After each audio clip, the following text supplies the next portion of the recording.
Hi friends, R4iലേക്ക് സ്വാഗതം. ഇന്ന് market അവധിയാണ്.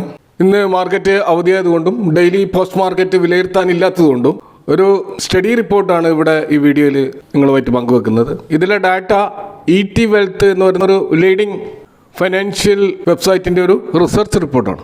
അപ്പോൾ ഈ ഒരു റിപ്പോർട്ടിൽ നിലവിലെ മ്യൂച്വൽ ഫണ്ട് ഹൗസുകൾ ഈ 2025 കൺസിസ്റ്റൻ്റ് ആയിട്ട് അവരുടെ ഹോൾഡിംഗ് വർദ്ധിപ്പിച്ച പ്രധാനപ്പെട്ട ചില സ്റ്റോക്കുകളെ കുറിച്ചാണ് പറയുന്നത്.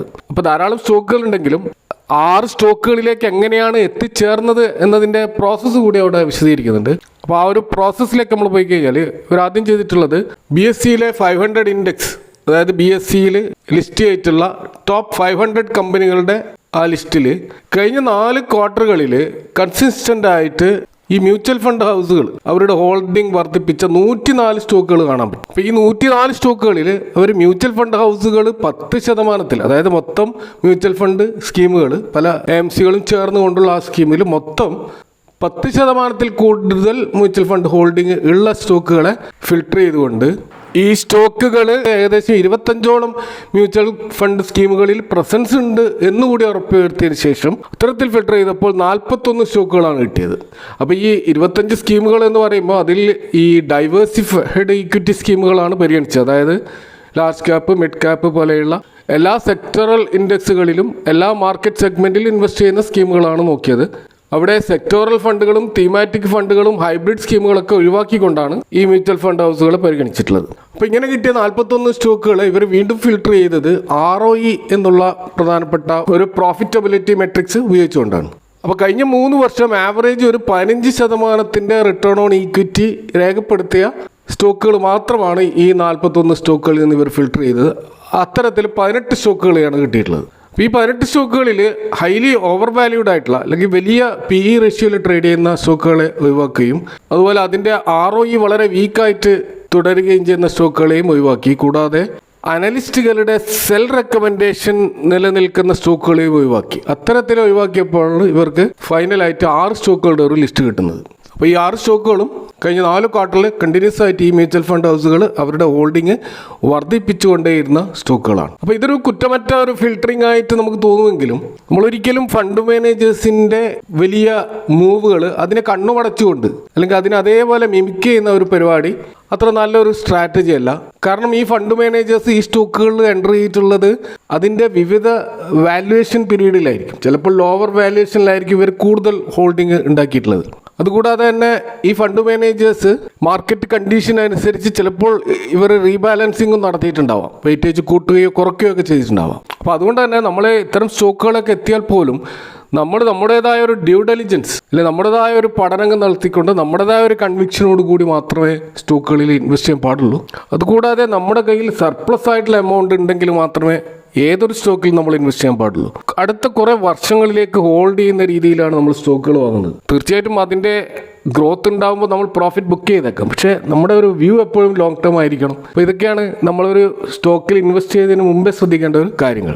ഇനി നമുക്ക് ഈ ഒരു 6 സ്റ്റോക്കുകളിലേക്ക് വന്നു കഴിഞ്ഞാൽ ഒന്നാമത്തെ സ്റ്റോക്ക് നമ്മൾ കാണുന്നത് ആപ്റ്റസ് വാല്യൂ ഹൗസിംഗ് ഫൈനാൻസ് ആണ്. ഇപ്പോൾ 2025 Q1 ക്വാർട്ടറിൽ ഈ സ്റ്റോക്ക് ഹയസ്റ്റ് എവർ ROE രേഖപ്പെടുത്തിയിരുന്നു. അതിൻ്റെ റിട്ടേൺ ഓൺ ഇക്വിറ്റി ഹയസ്റ്റ് ആയിരുന്നു. അപ്പോൾ ഈ അഫോർഡബിൾ ഹൗസിംഗ് ഫിനാൻസ് കമ്പനികളുടെ മേഖലയിൽ പ്രവർത്തിക്കുന്ന ഈ കമ്പനികളിൽ ഈ ഒരു നേട്ടം കൈവരിച്ച അല്ലെങ്കിൽ ഇത്തരത്തിൽ ROE രേഖപ്പെടുത്തിയ ഏക കമ്പനിയായിരുന്നു ഈ ആപ്റ്റസ് വാല്യൂ ഹൗസിംഗ് ഫിനാൻസ്. അപ്പോൾ അഫോർഡബിൾ ഹൗസിംഗ് ഫിനാൻസിൻ്റെ ഒരു പെർഫോമൻസ് കണക്കാക്കുന്ന കോസ്റ്റ് ടു ഇൻകം റേഷ്യോ, അതായത് അവരുടെ ഇൻകം നേടുന്നതിൽ എത്രമാത്രം കോസ്റ്റ് ഇൻവോൾവ് ആകുന്നു എന്ന് പരിശോധിക്കുന്ന ഒരു റേഷ്യോ ആവറേജ് കാണുന്നത് 30% ആണെങ്കിൽ ഈ ഒരു സ്റ്റോക്കിൻ്റേത് 20-21 റേഞ്ചിലാണ്. അപ്പോൾ അത് വളരെ റീസണബിൾ ആയിട്ടുള്ള ഒരു റേഷ്യോ ആണെന്ന് നമുക്ക് മനസ്സിലാക്കാം. ഇതുകൂടാതെ ഇവരുടെ ലോണിൻ്റെ മേജർ ഷെയർ എന്ന് പറയുന്നത് ലോൺ അഗെയിൻസ്റ്റ് പ്രോപ്പർട്ടിയും അതുപോലെ ലോ ടിക്കറ്റ് ഹൗസിംഗ് ലോണുകളുമാണ്. അപ്പോൾ മൊത്തത്തിലുള്ള ഇവരുടെ അസറ്റ് ഈൽഡ് നമ്മൾ നോക്കിക്കഴിഞ്ഞാൽ ഏകദേശം 17.35% ഇവരുടെ ഒരു ഈൽഡ് നമുക്ക് ഏപ്രിൽ ടു ജൂൺ ആ ഒരു ക്വാർട്ടറിൽ കാണാൻ കഴിയുന്നത്.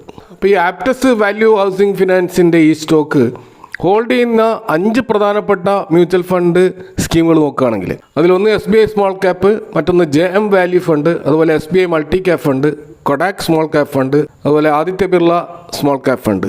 കൂടാതെ അനലിസ്റ്റുകളുടെ ഒരു റേറ്റിംഗ് നോക്കിക്കഴിഞ്ഞാൽ ഇപ്പോഴും 12 അനലിസ്റ്റുകൾ ഇതിന് ബൈ റേറ്റിംഗ് കൊടുക്കുമ്പോൾ 2 അനലിസ്റ്റുകൾ മാത്രമാണ് സെൽ റേറ്റിംഗും ഒരു അനലിസ്റ്റ് മാത്രമാണ് ഹോൾഡിങ്ങിലും പറയുന്നത്. ഈ രണ്ടാമത്തെ ഒരു സ്റ്റോക്ക് KEI ഇൻഡസ്ട്രീസ് ആണ്. അപ്പോൾ KEI ഇൻഡസ്ട്രീസിൻ്റെ ഒരു പ്രൊഡക്റ്റ് പോർട്ട്ഫോളിയോ നമ്മൾ നോക്കിക്കഴിഞ്ഞാൽ അത് റീറ്റെയിൽ, അതുപോലെ ഇൻസ്റ്റിറ്റ്യൂഷണൽ, അതുപോലെ എക്സ്പോർട്ട് സെഗ്മെൻറ്റിലൊക്കെ ഇവരുടെ പ്രസൻസ് ഉണ്ട്.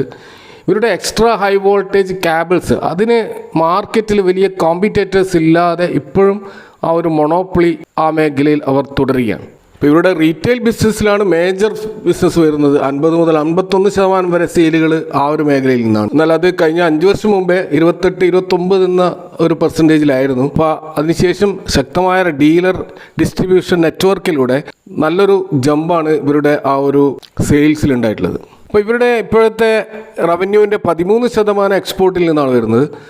അതിവർ 15 മുതൽ 18% വരെ ഉയർത്താനുള്ള ശ്രമത്തിലാണ്. അപ്പോൾ അടുത്തൊരു 3 to 5 ഇയേഴ്സിൽ അത് 20% വരെ ഉയരുമെന്നാണ് ഇവരുടെ ഒരു ഗൈഡൻസ്. അപ്പോൾ ഈ സ്റ്റോക്ക് മ്യൂച്വൽ ഫണ്ട് ഹൗസുകളുടെ ഒരു ഹോൾഡിംഗ് നോക്കുകയാണെങ്കിൽ ടോപ്പ് 5 ഹോൾഡിംഗ് ഉള്ള കമ്പനികളിൽ ഒന്ന് Motilal Oswal mid cap, HSBC focused fund, Edelweiss focused fund, Taurus flexi cap, Kotak focused fund എന്നിവയ്ക്കാണ് നമുക്ക് കാണാൻ പറ്റുക. അപ്പോൾ അനലിസ്റ്റുകളുടെ ഒരു റേറ്റിംഗ് നോക്കുകയാണെങ്കിൽ 12ഓളം അനലിസ്റ്റുകൾ ഇതിന് ബൈ റേറ്റിംഗ് ആണ്, 6ഓളം അനലിസ്റ്റുകൾ ഹോൾഡ് എന്ന റേറ്റിംഗ് കൊടുത്തിട്ടുണ്ട്.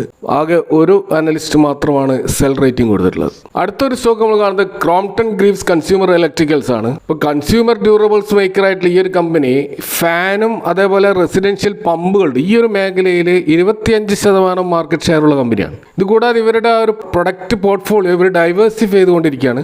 ഇപ്പോൾ കിച്ചൺ അപ്ലയൻസസിലും അതുപോലെ സോളാർ റൂഫ് ടോപ്പിലും ഇവരുടെ പ്രസൻസ് കാണാം. കൂടാതെ ഇവർ ഈ അടുത്ത കാലത്താണ് ബട്ടർഫ്ലൈ ഗന്ധിമതി അപ്ലയൻസസ് ഇവർ അക്വയർ ചെയ്തത്.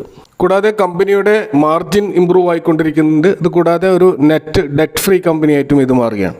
അപ്പോൾ ഈ ഒരു സ്റ്റോക്ക് ഹോൾഡ് ചെയ്യുന്ന ടോപ്പ് 5 മ്യൂച്വൽ ഫണ്ട് സ്കീമുകൾ നോക്കുകയാണെങ്കിൽ ഒന്ന് quantum value fund, Franklin India large and mid cap, 361 focused fund, Franklin India mid cap, Franklin India small cap. അനലിസ്റ്റുകളുടെ ഒരു റേറ്റിംഗ് നമ്മൾ നോക്കുകയാണെങ്കിൽ 29ഓളം അനലിസ്റ്റുകൾ ഇതിനൊരു ബൈ റേറ്റിംഗ് ആണ് കൊടുത്തിട്ടുള്ളത്. 3 അനലിസ്റ്റുകൾ ഹോൾഡും ഒരു അനലിസ്റ്റ് സെല് ചെയ്യാനുമുള്ള കോളാണ് കൊടുത്തിട്ടുള്ളത്.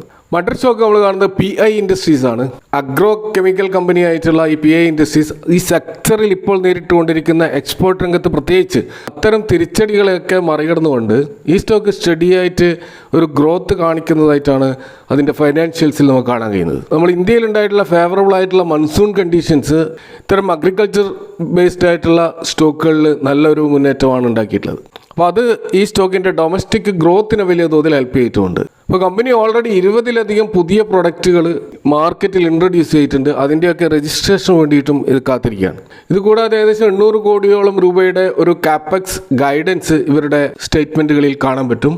പുതിയ മൾട്ടി പർപ്പസ് പ്ലാന്റുകളുടെ നിർമ്മാണ മേഖലയിലാണ് ഇവർ കോൺസെൻട്രേറ്റ് ചെയ്യുന്നത്. ഇപ്പോൾ ടോപ്പ് 5 മ്യൂച്വൽ ഫണ്ട് സ്കീമുകൾ ഈ സ്റ്റോക്ക് ഹോൾഡ് ചെയ്യുന്നത് ഒന്ന് Tata large and mid cap, അതുപോലെ Sundaram focused fund, ICICI prudential flexi cap, Sundaram large cap, Mirae asset mid cap ഒക്കെയാണ്. അനലിസ്റ്റുകൾ 11ഓളം പേര് ഇതിന് ബൈ റേറ്റിംഗ് ആണ് കൊടുത്തിട്ടുള്ളത്, 4ഓളം പേർ സെൽ റേറ്റിംഗ് കൊടുത്തിട്ടുണ്ട്, 7 പേര് ഹോൾഡ് റേറ്റിംഗ് ആണ് കൊടുത്തിട്ടുള്ളത്. മറ്റൊരു സ്റ്റോക്ക് കിർലോസ്കർ ഓയിൽ എൻജിൻസ് ആണ്.